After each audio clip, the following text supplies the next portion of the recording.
Parábolas de Jesus, capítulo 13. Um sinal de grandeza. A uns que confiavam em si mesmo, crendo que eram justos e desprezavam os outros, dirigiu Cristo a parábola do fariseu e do publicano. O fariseu sobe ao templo para adorar, não porque sente ser pecador necessitado de perdão, mas por julgar-se justo e esperar obter elogio. Considera sua adoração um ato meritório, que o recomendará a Deus. Simultaneamente dará ao povo uma demonstração elevada de sua piedade. Espera assegurar-se o favor de Deus e dos homens. Sua adoração é motivada pelo interesse próprio. Está cheio de louvor próprio. Isso é evidente em seu olhar, porte e oração. Apartando-se dos outros, como se quisesse dizer: não te chegues a mim, porque sou mais santo do que tu. Põe-se de pé e ora consigo. Isaías capítulo 65, verso 5. Todo satisfeito consigo mesmo, pensa que Deus e os homens o consideram com igual complacência. Ó Deus, graças te dou, disse, porque não sou como os demais homens, roubadores, injustos e adúlteros, nem ainda como este publicano. Julga seu caráter, não pelo caráter santo de Deus, mas pelo caráter de outros homens. Seu espírito desvia-se de Deus para a humanidade. Este é o segredo de sua satisfação própria. Prossegue numerando suas boas ações. Jejuo 2 vezes na semana e dou os dízimos de tudo quanto possuo. A religião do fariseu não toca a alma, não atenta para o caráter semelhante ao de Deus, nem para o coração cheio de amor e misericórdia. Dá-se por contente com uma religião que só se refere à vida exterior. Sua justiça lhe é própria. É o fruto de suas próprias obras, e é julgado por um padrão humano. Todo aquele que em si mesmo confia que é justo, desprezará os demais. Como fariseu, julga a si próprio por outros homens, julga os outros por si.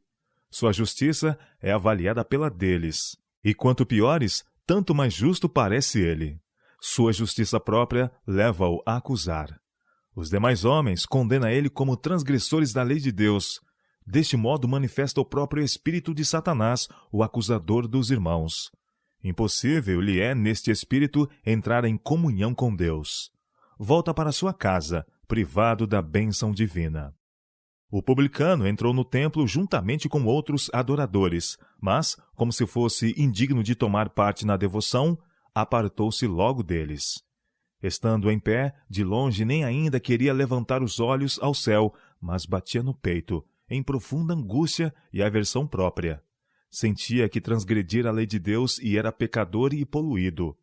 Não podia esperar nem mesmo piedade dos circunstantes, porque todos o observavam com desprezo. Sabia que em si não tinha méritos para recomendá-lo a Deus, e em absoluto desespero clamou: ó Deus, tem misericórdia de mim, pecador! Não se comparou com os outros. Esmagado por um senso de culpa, estava como que só, na presença de Deus. Seu único desejo era alcançar paz e perdão. Sua única súplica, à mercê de Deus. E foi abençoado.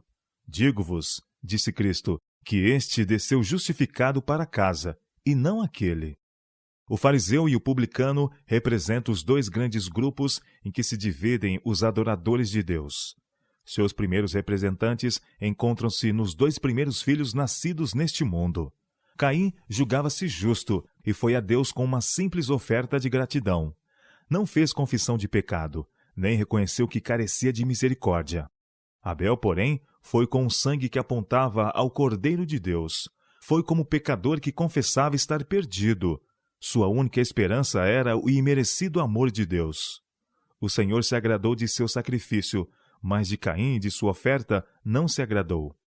A intuição de necessidade, o reconhecimento de nossa pobreza e pecado é a primeira condição para sermos aceitos por Deus. Bem-aventurados os pobres de espírito, porque deles é o reino dos céus. São Mateus capítulo 5, verso 3. Para cada um dos grupos representados pelo fariseu e o publicano, há uma lição na história do apóstolo Pedro. Na primeira parte de seu discipulado, Pedro tinha-se por forte. Semelhante ao fariseu, não era aos seus olhos como os demais homens. Quando Cristo, na noite em que foi traído, preveniu seus discípulos: Todos vós esta noite vos escandalizareis em mim. Pedro retrucou confiantemente: ainda que todos se escandalizem, nunca porém eu. São Marcos capítulo 14, versos 27 e 29. Pedro não conhecia o perigo que o ameaçava. A confiança própria enganou. Julgou-se capaz de resistir à tentação, mas poucas horas depois veio a prova, e com blasfêmia e perjúrio negou seu Senhor. Quando o cantar do galo lhe lembrou as palavras de Cristo, surpreso e atônito pelo que acabava de fazer, voltou-se e olhou a seu mestre. Simultaneamente, Cristo olhou a Pedro, e sob aquele olhar aflito em que se misturavam amor e compaixão por ele, Pedro conheceu-se. Saiu e chorou amargamente. Aquele olhar de Cristo lhe partiu o coração. Pedro chegara ao ponto decisivo, e amargamente se arrependeu de seu pecado.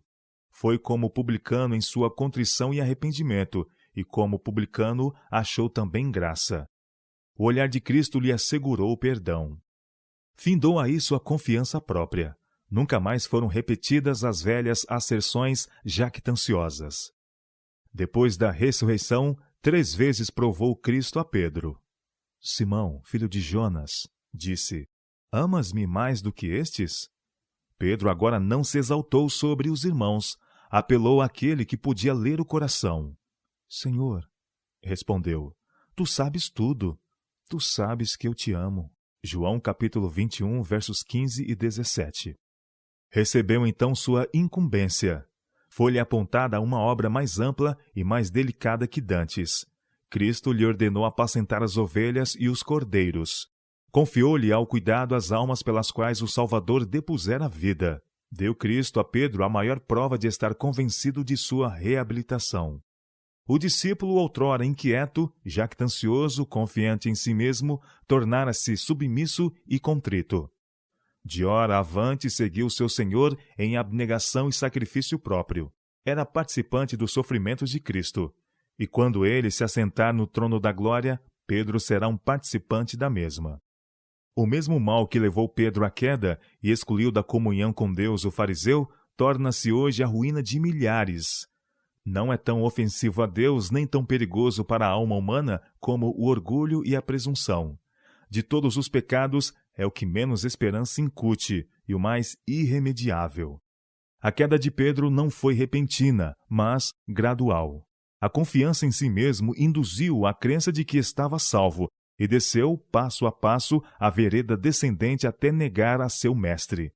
Jamais podemos confiar seguramente em nós mesmos ou sentir, aquém do céu, que estamos livres da tentação. Nunca se deve ensinar aos que aceitam o Salvador, conquanto sincera sua conversão, que digam ou sintam que estão salvos. Isto é enganoso. Deve-se ensinar cada pessoa a acariciar esperança e fé. Mas, mesmo quando nos entregamos a Cristo e sabemos que Ele nos aceita, não estamos fora do alcance da tentação. A palavra de Deus declara: muitos serão purificados e embranquecidos e provados. Daniel capítulo 12, verso 10. Só aquele que sofre a tentação receberá a coroa da vida.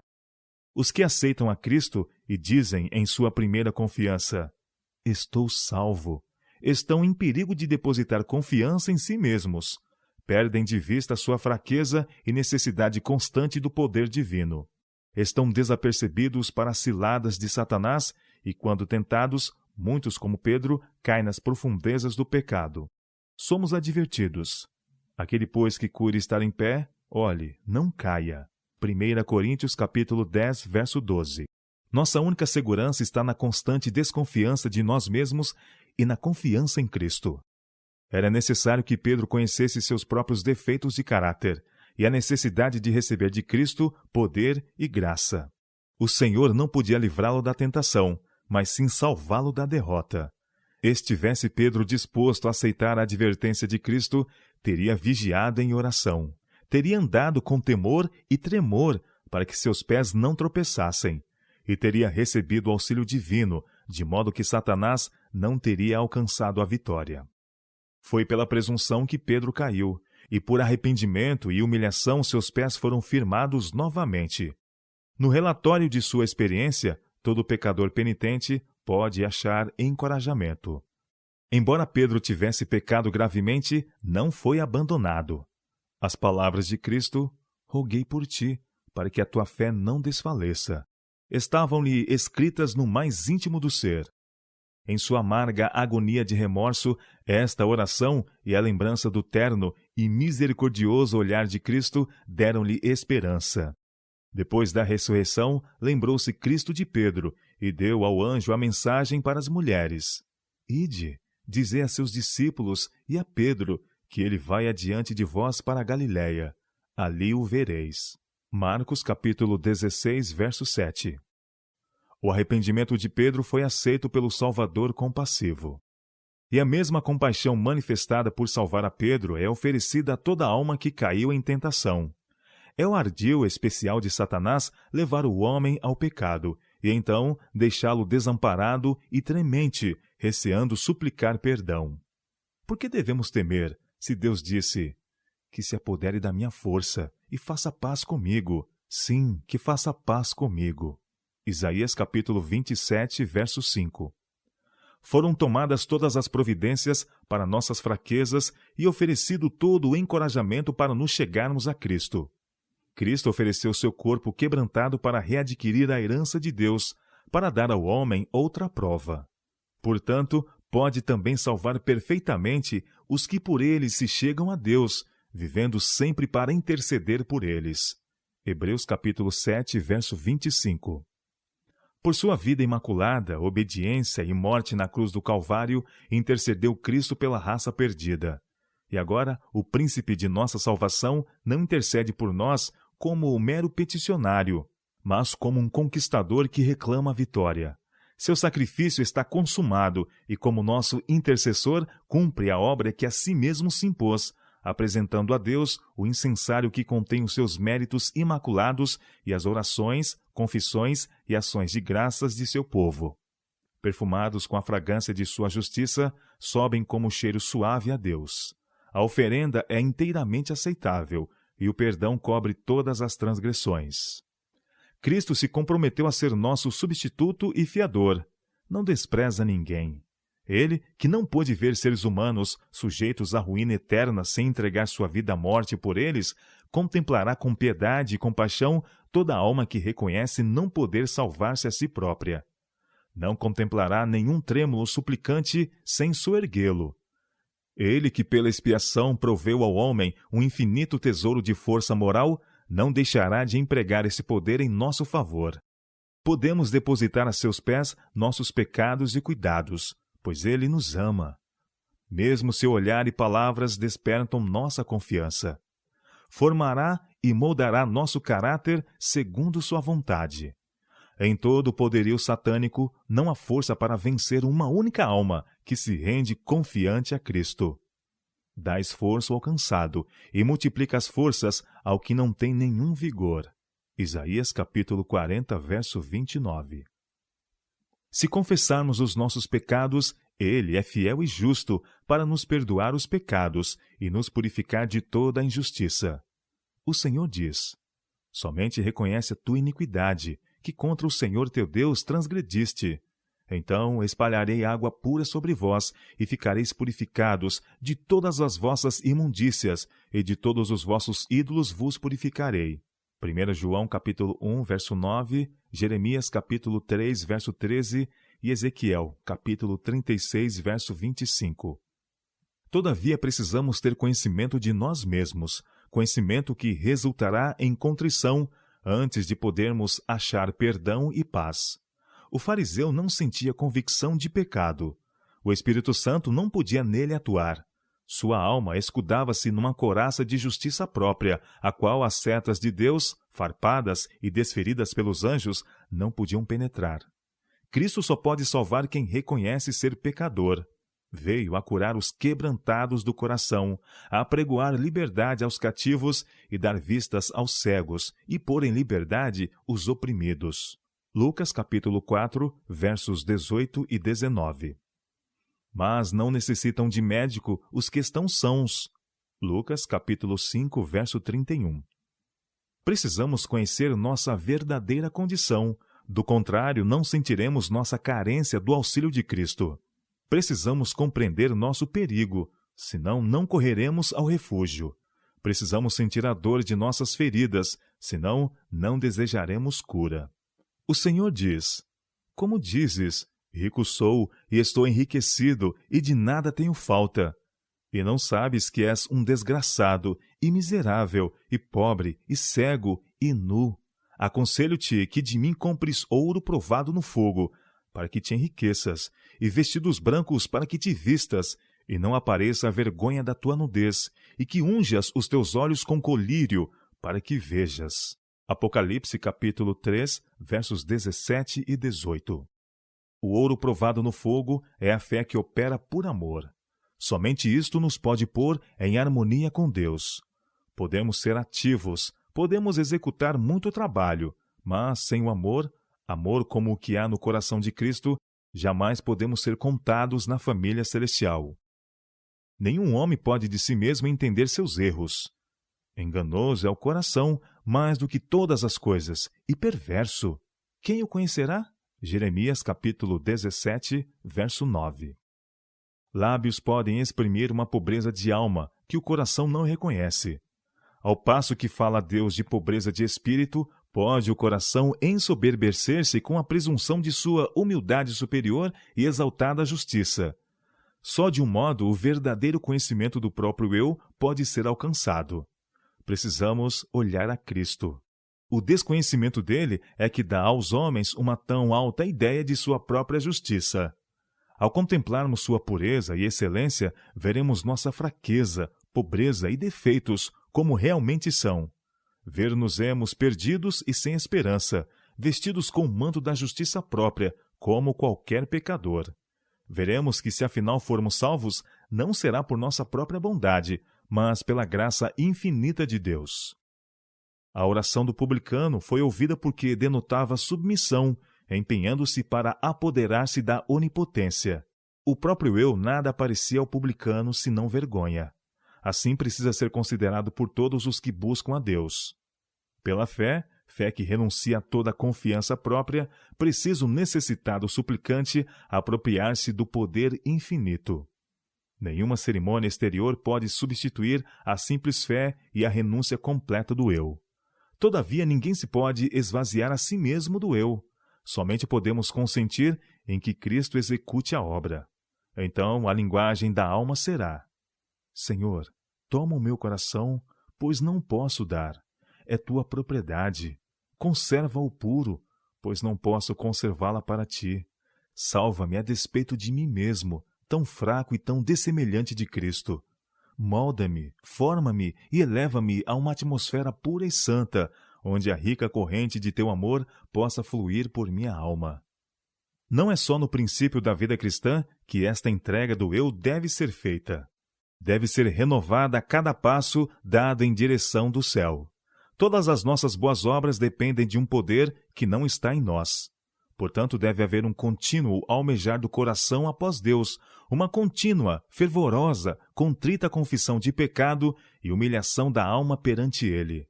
Só podemos caminhar com segurança por uma constante negação do próprio eu e confiança em Cristo. Quanto mais nos achegarmos a Jesus e mais claramente discernirmos a pureza de seu caráter, tanto mais claramente discerniremos a extraordinária malignidade do pecado, e tanto menos teremos a tendência de nos exaltar. Aqueles a quem o céu considera santos são os últimos a alardear sua própria bondade. O apóstolo Pedro tornou-se um fiel servo de Cristo e foi grandemente honrado com luz e poder divinos, e tomou parte ativa na edificação da Igreja de Cristo. Entretanto, Pedro jamais se esqueceu da tremenda experiência de sua humilhação. Seu pecado foi perdoado. Contudo, bem sabia que unicamente a graça de Cristo lhe podia valer naquela fraqueza de caráter que lhe ocasionou a queda. Em si mesmo, nada achava de que se gloriar. Nenhum dos apóstolos e profetas jamais pretendeu estar isento de pecado. Homens que viveram mais achegados a Deus, homens que sacrificariam antes a vida a cometer conscientemente uma ação injusta, homens que Deus honrou com luz e poder divinos, confessaram a pecaminosidade de sua natureza. Nunca confiaram na carne, nunca pretenderam ser justos em si mesmos, mas confiaram inteiramente na justiça de Cristo. O mesmo se dará com todos os que contemplam a Cristo. A cada avanço na experiência cristã, nosso arrependimento aprofundar-se-á. Justamente aqueles a quem Deus perdoou e reconhece como seu povo, diz ele: Então vos lembrarei dos vossos maus caminhos e dos vossos feitos, que não foram bons, e tereis nojo em vós mesmos das vossas maldades e das vossas abominações. Ezequiel capítulo 36, verso 31. Outra vez diz: Estabelecerei o meu concerto contigo, e saberás que eu sou o Senhor, para que te lembres e te envergonhes, e nunca mais abras a tua boca, por causa da tua vergonha, quando me reconciliar contigo de tudo quanto fizeste, diz o Senhor Jeová. Ezequiel capítulo 16, versos 62 e 63. Então nossos lábios não se abrirão para nos gloriarmos. Saberemos que só em Cristo temos suficiência. Faremos nossa a confissão do apóstolo: Eu sei que em mim, isto é, na minha carne, não habita bem algum. Longe esteja de mim gloriar-me, a não ser na cruz de nosso Senhor Jesus Cristo, pela qual o mundo está crucificado para mim e eu para o mundo. Romanos capítulo 7, verso 18 e Gálatas capítulo 6, verso 14. Em harmonia com esta experiência está o mandamento: Operai a vossa salvação com temor e tremor, porque Deus é que opera em vós tanto o querer como o efetuar, segundo a sua boa vontade. Filipenses capítulo 2, versos 12 e 13. Deus não lhe ordena temer que deixará de cumprir suas promessas, que sua paciência se cansará ou que sua compaixão há de faltar. Tema que sua vontade não seja mantida em sujeição à vontade de Cristo, que seus traços de caráter herdados e cultivados lhe dominem a vida. Porque Deus é que opera em vós tanto o querer como o efetuar, segundo a sua boa vontade. Tema que o próprio eu se interponha entre sua alma e o grande artífice. Tema que sua obstinação frustre o elevado propósito que, por seu intermédio, Deus deseja alcançar. Tema confiar na própria força. Tema retirar da mão de Cristo a sua mão e tentar caminhar a vereda da vida em sua presença permanente. Precisamos evitar tudo quanto estimule o orgulho e a presunção. Portanto, devemos acautelar-nos de fazer ou receber lisonjas ou louvores. Lisonjear é a obra de Satanás. Procede ele tanto com bajulações quanto acusando e condenando. Deste modo, procura causar a ruína da alma. Aqueles que louvam os homens são usados por Satanás como agentes seus. Esquivem-se os obreiros de Deus de toda palavra de elogio. Elimine-se de vista o próprio eu. Cristo somente deve ser exaltado. Dirija-se todo o olhar e acenda o louvor de cada coração àquele que nos ama e em seu sangue nos lavou dos nossos pecados. Apocalipse capítulo 1, verso 5. A vida em que é acariciado o temor do Senhor não será uma vida de tristeza e melancolia. É a ausência de Cristo que torna triste a fisionomia e a vida uma peregrinação de gemidos. Quem muito se considera e está cheio de amor próprio, não sente a necessidade de união vital e pessoal com Cristo. O coração que não caiu sobre a rocha vangloria-se de sua integridade. Os homens desejam uma religião dignificada, desejam caminhar numa vereda bastante espaçosa para admitir seus bons predicados. Seu amor próprio e sua ambição de popularidade e elogio excluem do coração o Salvador, e sem ele só há melancolia e sombra. Mas Cristo, habitando na alma, é uma fonte de alegria. Para todos que o aceitam, a nota predominante da palavra de Deus é o regozijo. Porque assim diz o alto e o sublime, que habita na eternidade e cujo nome é santo. Num alto e santo lugar habito, e também com contrito e abatido de espírito, para vivificar o espírito dos abatidos e para vivificar o coração dos contritos. Isaías capítulo 57, verso 15. Foi quando Moisés estava oculto na fenda da rocha que mirou a glória de Deus. E quando nos escondemos na rocha partida, é que Cristo nos cobrirá com sua mão traspassada, e ouviremos o que o Senhor diz a seus servos. A nós, como a Moisés, Deus se revelará como misericordioso e piedoso, tardio em iras e grande em beneficência e verdade, que guarda a beneficência em milhares, que perdoa a iniquidade e a transgressão e o pecado. Êxodo capítulo 34, versos 6 e 7. A obra da redenção envolve consequências das quais é difícil ao homem ter qualquer concepção. As coisas que o olho não viu, e o ouvido não ouviu, e não subiram ao coração do homem, são as que Deus preparou para os que o amam. 1 Coríntios capítulo 2, verso 9. Aproximando-se o pecador da cruz erguida e prostrando-se ao pé da mesma, atraído pelo poder de Cristo, dá-se uma nova criação. É-lhe dado um novo coração. Torna-se uma nova criatura em Cristo Jesus. A santidade acha que nada mais há para requerer. Deus mesmo é justificador daquele que tem fé em Jesus, e aos que justificou, a estes também glorificou. Romanos capítulo 3, verso 26 e capítulo 8, verso 30. Grande como seja a vergonha e degeneração pelo pecado, ainda maior será a honra e exaltação pelo amor redentor. Aos seres humanos que lutam por conformidade com a imagem divina, será concedido um suprimento do tesouro celeste, uma excelência de poder que os colocarão acima dos próprios anjos que jamais caíram. Assim diz o Senhor, o Redentor de Israel, o seu santo, a alma desprezada ao que as nações abominam. Os reis o verão e se levantarão, os príncipes diante de ti se inclinarão, por amor do Senhor que é fiel e do Santo de Israel que te escolheu. Isaías capítulo 49, verso 7. Porque qualquer que a si mesmo se exalta, será humilhado, e qualquer que a si mesmo se humilha, será exaltado.